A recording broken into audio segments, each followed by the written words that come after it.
Jay here from Stretford, Paddock. This is the Paper Talk. As you can see, I'm in my kitchen. I'm not in the studio. We're not live, but that doesn't stop you getting involved in all the comments. So make sure you are hitting like, share, and subscribe, and getting involved in the comments. Just looking out the window, and it looks pretty mild, should we say, in sunny Salford. Not quite so sunny, but pretty mild. You might want to take your parkers out with you. A few stories doing the rounds this morning. A lot of them focusing on tonight's game against Newcastle United, as you would expect. The Reds facing Newcastle in the Carabao Cup, a game that's taken on added significance because of the poor performance at the weekend, the fact that the Carabao Cup remains our best chance of silverware, and the pressure is on Erik ten Hag. You may think that he's the right man for the job, as I do, but we can't deny that the amount of losses we've had this season hasn't piled pressure on the manager. I think it's our worst start to a season since 1986/87, which was the season that saw Ron Atkinson get sacked and some bloke from Aberdeen come in. I can't remember his name. He didn't really achieve much.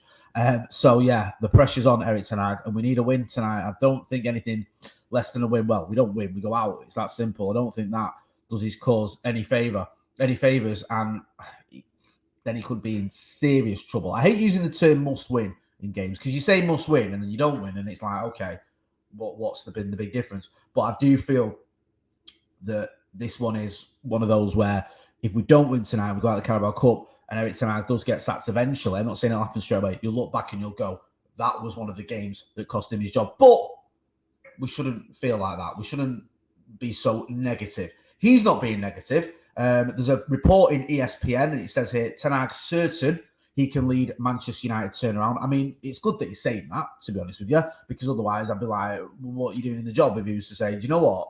I don't know what I'm doing. I can't sort this out. It's a shambles. It says Erik ten Hag says he's certain he can turn around United's fortunes after a disastrous start to the season.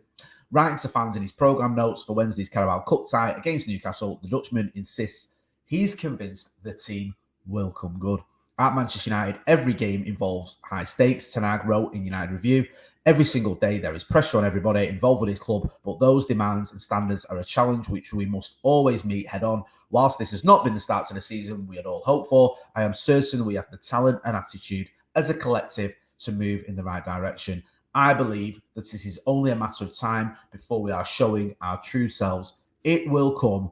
I am certain. So, strong words there from the manager, but words I'd expect him to make, because anything less would be quite worrying. I know what you're thinking as well. You're thinking, Jay, what go on with all the pumpkins? You see, that's my little piece there, as Joe would say. Yeah.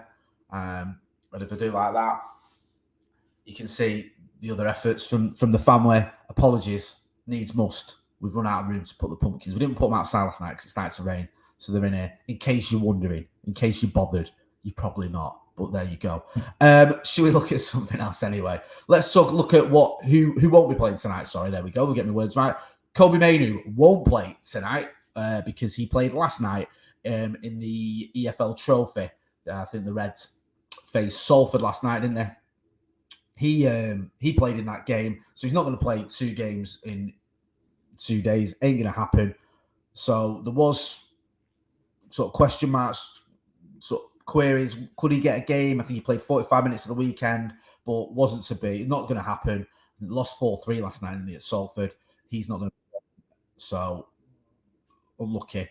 Well, not unlucky. I think he's making his way back into first team contention. That's a step in the right direction. I think he's good enough to be in the first team. Certainly to get minutes. Maybe not start every week. I also want to see Hannibal Mejbri getting more minutes. I'm not just on about just throw loads of youngsters in, but I'd love to see Mejbri and Garnacho start tonight. I think certain players need taking out the firing line. I said this on Monday. I think it's time for a bit of a change. Yes, we win tonight. We need to win tonight, but I think we can win with Garnacho starting, with Hannibal Mejbri starting. So get involved in the chat and the comments and let us know what you think about that one. Manchester United announced Sir Bobby Charlton memorial service with final farewell at Old Trafford. The club have announced that there will be a memorial service at Manchester Cathedral for Bobby Charlton. Just going to have a look here. It says the service will take place at Manchester Cathedral on Monday, November the 13th at 2 p.m. The procession, to the cathedral will pass by Old Trafford, where fans will be able to say a final farewell. Further details of the service being announced in due course. Charlton's family have requested privacy around the arrangements for a private funeral. ceremony, United have also announced that the memorabilia placed at Old Trafford has been relocated to the club museum and will be laid alongside tributes left by fans following the death of Sir Matt Busby in 1994. Meanwhile, the plastic will be removed from the floral tributes and recycled, and the flowers themselves would be composted and used at the gardens at Carrington. So they're not just going to get used for nothing. They're going to be reused for the gardens at Carrington. It sounds quite grim, but it says compost, but at least it's something they're being used for, not just getting binned. So if you want to get involved, then I think you can go down to Old Trafford and show your respects too. For me, Manchester United's greatest ever player. I'm not alone in saying that. Lots of other people have said it. English football's greatest ever player. And he's a contender for England's greatest ever sports person. I think he's in that bracket, Sir Bobby Charlton, and he'll be sadly missed. Such an iconic figure, not just at Manchester United, but in the game of football and in sport as a whole. A couple of other stories to get through. There's this story doing the rounds that I saw. Excuse me, I've got a bit of a sniffle, so apologies if you just heard something a bit grim there. There's this story in the Mail.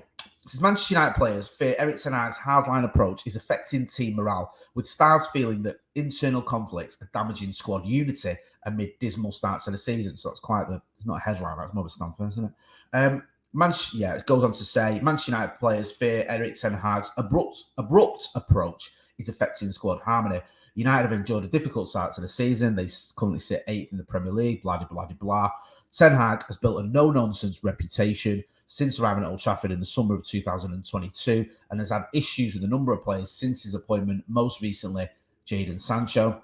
The hardline Dutchman has been applauded for the way he's ruthlessly dealt with a number of issues involving high-profile members of the squad over the past 18 months. However, Mail Sport has learned that figures within the United squad believe Ten Hag's handling of certain individuals has had a negative impact on team togetherness. Ten Hag's ongoing public dispute with winger Sancho has increased the scrutiny on United's disappointing campaign so far. Sancho is exiled from the United squad after publicly disagreeing with the manager's public statements. We know what's gone on there with Jadon Sancho, and the gist of this is that it's affecting team harmony, and there's players that are looking at Ten Hag's hardline approach and believe it's a little bit disruptive. Personally, I think the manager's right to take a hardline approach. I think you can't have it both ways. We've had under Ole Gunnar Solskjaer the criticism that he was too soft with players, the players were getting away with all sorts. Then you bring in someone like Ralph Rangnick, who it seems the players just gave up with. Then you bring in someone like Erik ten Hag, who is a disciplinarian, who has made his name doing that and has been successful doing that as well. And you ask him to do it at United, and then it's like, well, actually, the players don't like it, so stop doing it. We hear this all the time. Now, some of it may not be true. Some of these stories that we hear with different managers may be false. Some complaints will be false. So, yeah, you might want to take some of them with a pinch of salt, but it does seem to be a recurring theme. We saw it under Jose, we saw it under Ole, we saw it under Ralph Rangnick, we've seen it now under Erik ten Hag, where the players are unhappy, they're questioning his methods, they're not happy with the atmosphere at the club. You can't always blame the manager. You can't always say, the manager needs to change his methods. Sooner or later, you've got to go, do the players need to adapt to the manager's methods, even when it's a new manager, even when it's a temporary manager or an interim manager, as was the case with Ralph Rangnick? Because I'm getting a bit fed up with these stories, to be honest with you. Yes, some of them may be rubbish, but it does seem to be a bit of a trait at Manchester United. Get involved in the comments and the chat and let me know what you think. Make sure you are hitting like, share, and subscribe. I'll be back later on tonight with the watch along with Joe Smith. Our kid's going to be doing, that's Scotty, going to be doing halftime as well. Plus, we'll get all the post-match analysis too. So you don't want to miss out on any of that. We've got the preview up already. So go and check that out as well. So make sure you hit like, share, and subscribe. I'm J Motty. This has been the Paper Talk from a pretty mild Salford in my kitchen with the pumpkins looking over. Thanks for watching.